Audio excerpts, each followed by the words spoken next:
Heroine Lavanya Tripathi గురించి కొత్తగా పరిచయం చేయాల్సిన పని లేదు. అందాల రాక్షసి సినిమాతో లావణ్య త్రిపాఠి హీరోయిన్గా పరిచయమైంది. తన తొలి సినిమాతోనే అందరినీ ఆకట్టుకుంది లావణ్య త్రిపాఠి. ప్రస్తుతం ఉన్న యంగ్ హీరోలందరితోనూ లావణ్య త్రిపాఠి నటించింది.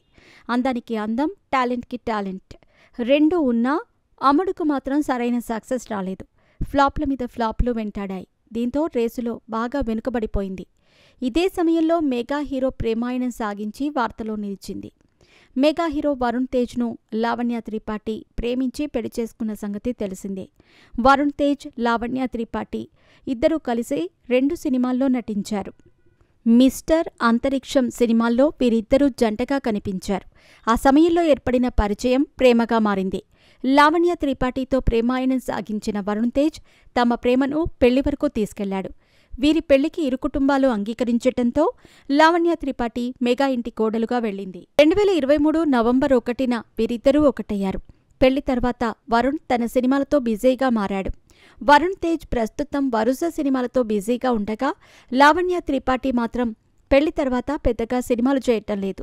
ఆ మధ్య మిస్ పర్ఫెక్ట్ అనే వెబ్ సిరీస్తో ప్రేక్షకుల ముందుకొచ్చింది. ఇది డిస్నీ ప్లస్ హాట్స్టార్లో స్ట్రీమింగ్ అయి పాజిటివ్ టాక్ని సొంతం చేసుకుంది. లావణ్య ప్రస్తుతం తన పర్సనల్ లైఫ్ని ఎంజాయ్ చేస్తోంది. సోషల్ మీడియాలో యాక్టివ్గా ఉండే ఈ భామ ఎప్పటికప్పుడు తన వ్యక్తిగత విషయాలను సోషల్ మీడియా ద్వారా అభిమానులకు తెలియజేస్తూ ఉంటుంది.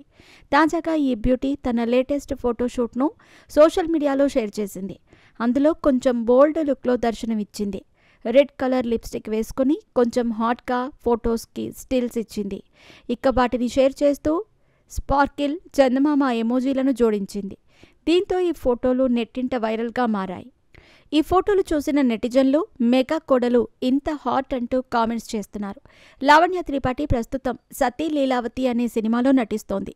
షూటింగ్ జరుపుకుంటున్న ఈ సినిమా త్వరలోనే ప్రేక్షకుల ముందుకు రానుంది. ఈ సినిమాలో లావణ్య త్రిపాఠి ప్రధాన పాత్రలో నటిస్తూ ఉండగా తాతినేని సత్య దర్శకత్వం వహిస్తున్నారు. సమ్మర్ తర్వాత ఈ మూవీని విడుదల చేయడానికి చిత్ర యూనిట్ సన్నాహాలు చేస్తున్నారు.